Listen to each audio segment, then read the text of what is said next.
Good morning, everybody. Good morning. I am Reverend Michael Everett Davis. I am ordained as an interfaith minister through One Spirit Interfaith Seminary. I am serving as spiritual director here at Unity of Indianapolis through special dispensation through Unity Worldwide Ministries. So the song that we just sang was introduced to me, I'm going to guess, 10-ish years ago. It was at a Unity music conference that I was at.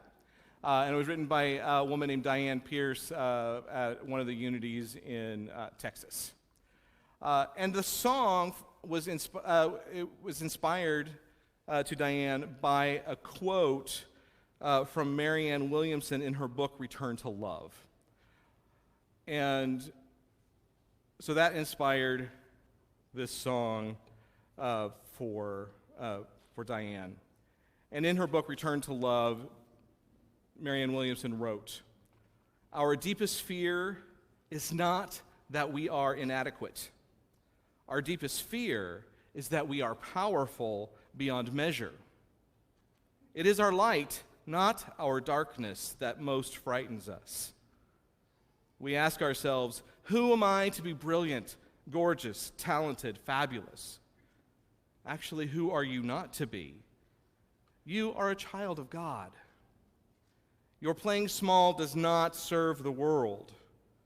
There is nothing enlightened about shrinking so that shrinking so that other people won't feel insecure around you. We are all meant to shine as children do. We were born to make manifest the glory of God that is within us. It is not just in some of us, it is in everyone. And as we let our own light shine, we unconsciously give other people permission to do the same. As we are liberated from our own fear, our presence automatically liberates others." So that quote inspired Diane for a song, which also is an inspiration to a big part of today's talk. So I'm going to take a second here. We have a men's book study group studying the book Warrior Compassion. And we're meeting on Thursdays. And we had a little conversation this week about vulnerability. And as men, sometimes it's a struggle to be vulnerable because many of us were taught as young boys to man up. Do not be vulnerable. Do not show your weakness. Be strong. So being vulnerable has not been hard for me, but I'm going to share a little bit of my experience, which happened yesterday. Yesterday, it was divine order. So yesterday, I was working on this talk. I gather information throughout the week of ideas and thoughts run through my mind constantly of what I'm going to say, what I think the message is. And so yesterday I got up, I did, Ed and I co-facilitated a funeral yesterday at noon. That took a little longer than we expected, but that's fine. And so I got home later in the afternoon than I thought. I'm trying to get my thoughts down on paper. What am I going to do? I knew I was going to do this quote. Some other things I'm going to get to, I knew I was going to do. But I was feeling really, really small. I was feeling inadequate. I felt like an imposter. I was like, who am I to stand up here on Sunday morning and do this talk about living life big and in your joy? And I was struggling. And then I realized why. Oftentimes I will stand up here on Sunday and be like, well, today's talk is about such and such, and guess what hurdles I had all week? It was God, it was the universe placing in front of me my own lesson, what I needed to learn. So I posted this on Facebook, so if you follow me on Facebook, this is going to sound familiar, but I chuckled to myself. I was like, of course I'm feeling small. Of course, I'm feeling inadequate. Of course, I'm afraid to shine my light and be full of joy in front of you. And then I remembered last week's talk. Last week, I talked about the divine, about God being like a fountain. And in the middle of the fountain, it is flowing freely and strongly and beautifully. There's this continuous flow from source.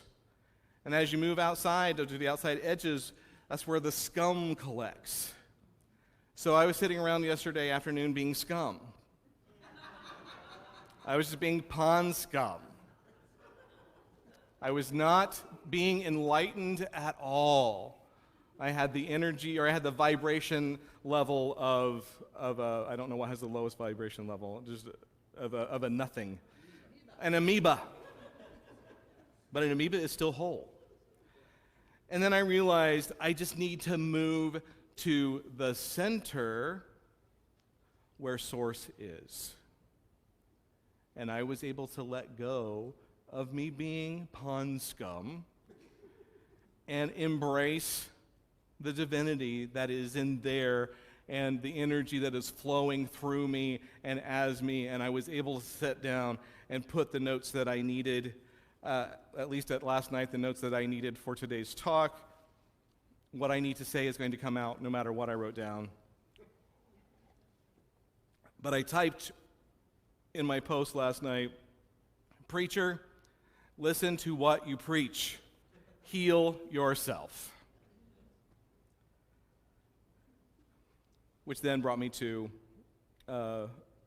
because after I had all this enlightened moment, it was time to feed the dog, take him for a walk, pick up his poop.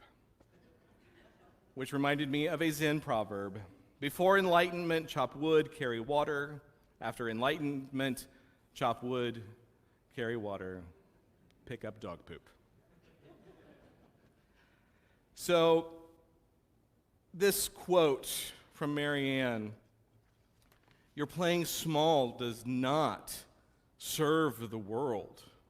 We are all meant to shine as children do." We even had that conversation on Thursday with the men's group about like being like children. What was that? Children shine their lights. Children are just who they are. They shine in their brilliance, and they aren't afraid to show it. And our affirmation this month, you will find through that Marianne Williamson quote, really. We are all children of God. As a divine expression, or as an individualized expression of the divine, I am powerful beyond measure. I put that in there because we are afraid of our power, so let's affirm it, that we are powerful beyond measure. And by shining my light brightly, I inspire others to shine theirs. When we unconsciously give people permission to do the same as we let our own light shine.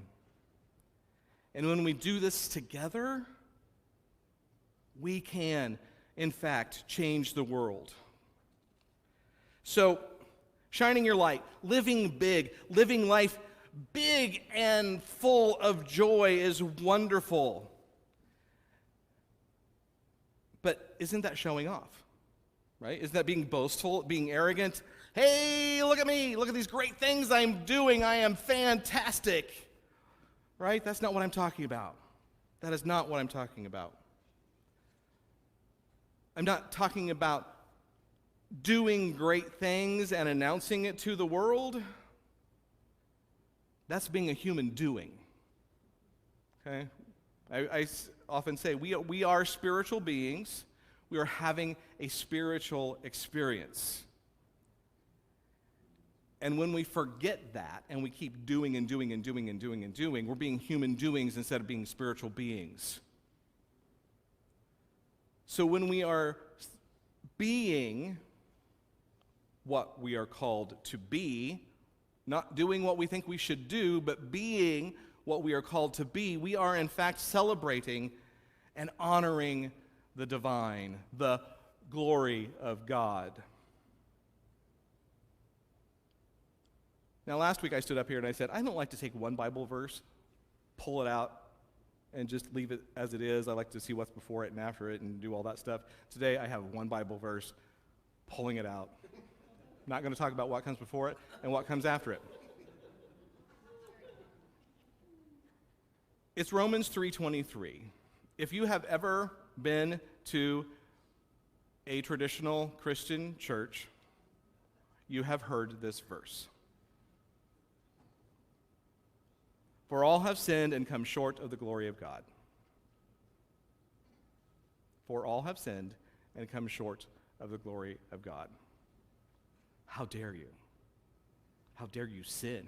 How dare you do something so bad that you have disappointed God? At least that's how I always interpreted it when I was a kid. You're bad. We don't do that here. We don't do that at Unity. We don't diminish. This verse has been used over and over and over again to diminish people, to make them feel small and unworthy of the glory of God, when the fact is we are the glory of God. You can't take that away from us, right?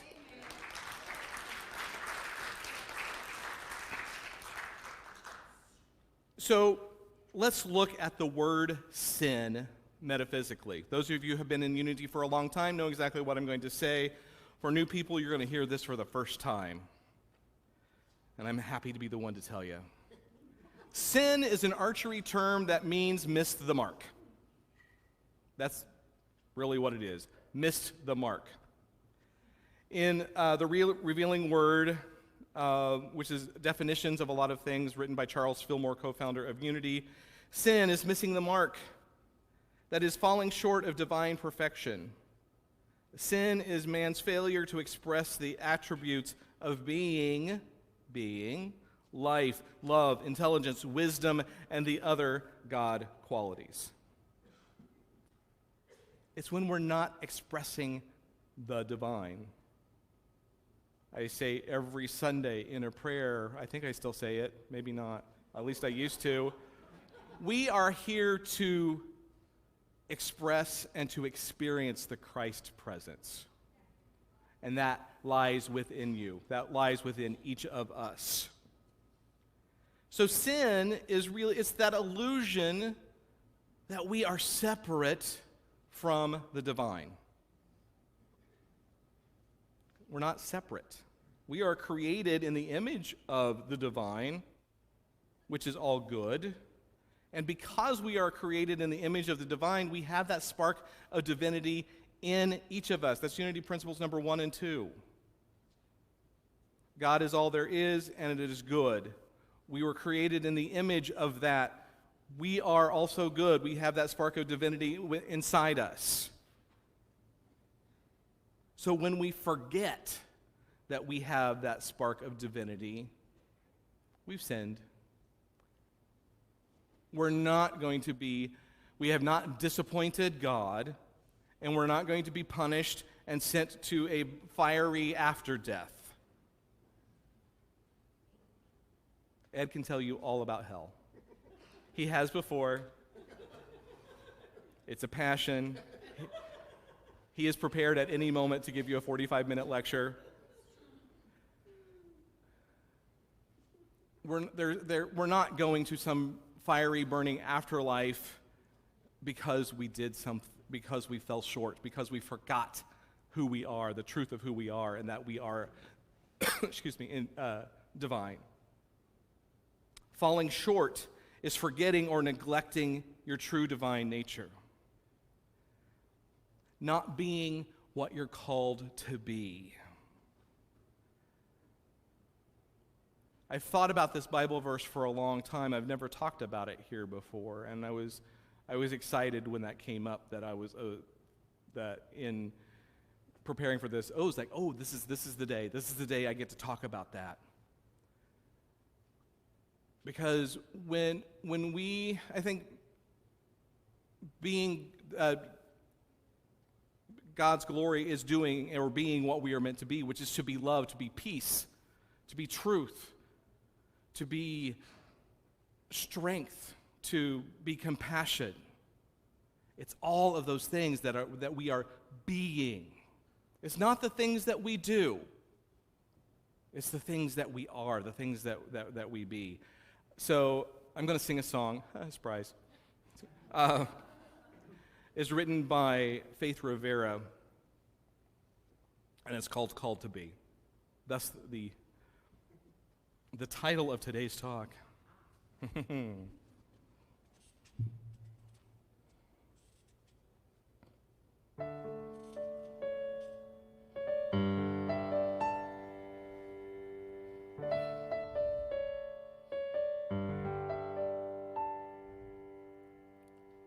I am called to be a healer for all humanity.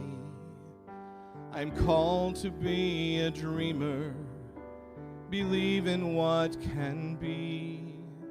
I'm called to be a maker, be an instrument of peace. I'm called to be a giver, of abundance I receive.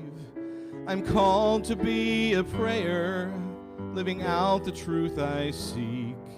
I'm called to be everything. I am called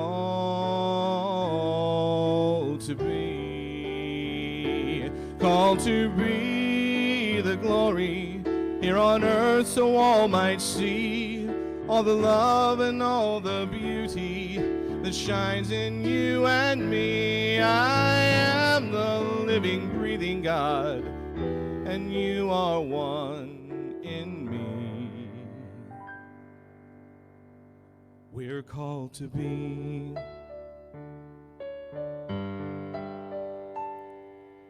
You are called to be a mother, to nurture family. You're called to be a brother, be strength in times of need. You're called to be a neighbor, see a friend in all you meet.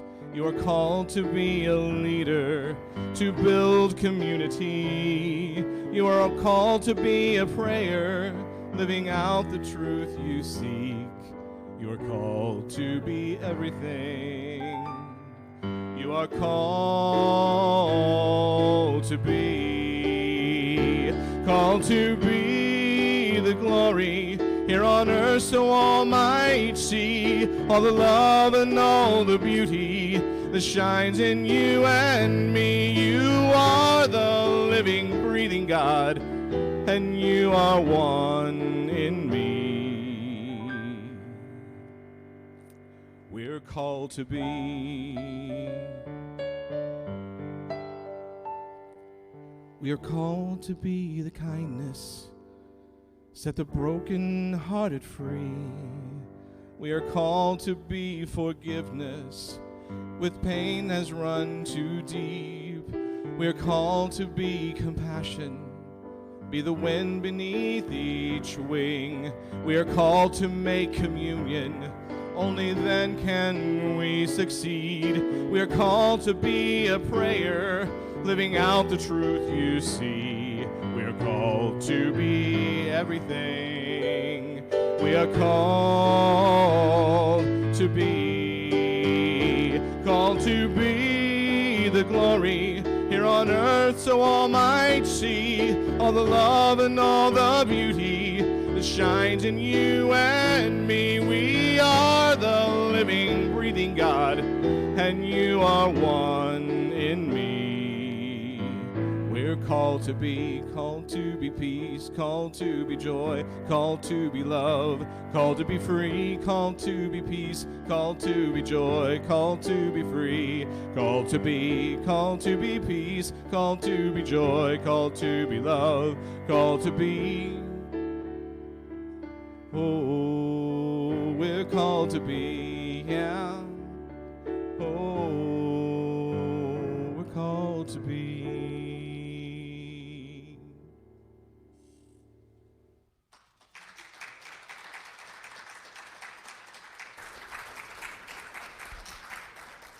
You see, we're called to be many things at any moment in time.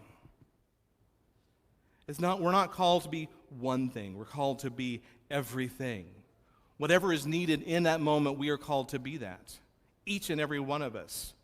Sometimes it's our turn to be the compassionate one. Sometimes it's our turn to be the strong one. Sometimes it is our turn to be the one that needs lifted. Sometimes it is our turn to be the one doing the lifting. So we are all nurturers. We are all strength givers. We all give forgiveness, love, peace, and joy. And in the song Faith wrote, we are called to be a prayer. That shows up 4 times in the song. We are called to be a prayer, living out the truth we see. So when we're called to be a prayer, I'm not saying we're called to be the one on our knees going, God, please help me, give me this, I am unworthy, but give me this. No, we don't do that here. We don't beg God. We affirm what it is that we need, and we expect it, and we express it. Zen Buddhist monk Thich Nhat Hanh says, there's a song, I am a prayer for peace. Wherever I go, peace goes with me.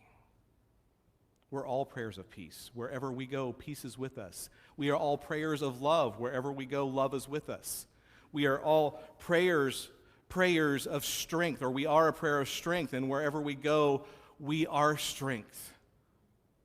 Whatever is needed, we are a prayer for that, and we affirm it that I am that.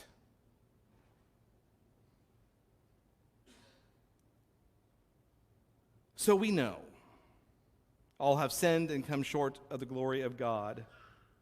This does not define who we are. Not at all. We are children of God, and we express divine love, peace, joy, and wisdom in everything that we do, everything that we say. And we see that in everyone that we see. Sometimes we forget. I forgot yesterday. I reminded myself. Stop being pond scum, move to the middle. Okay? Sometimes we forget, and that's okay. That's what we are all for. We are called to be communion.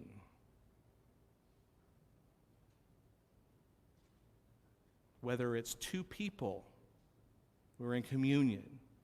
Whether it's 4 people, we're in communion. Whether it's a room full of people, we are in communion. And we are here together to remind each other and lift each other up to the truth of who we are.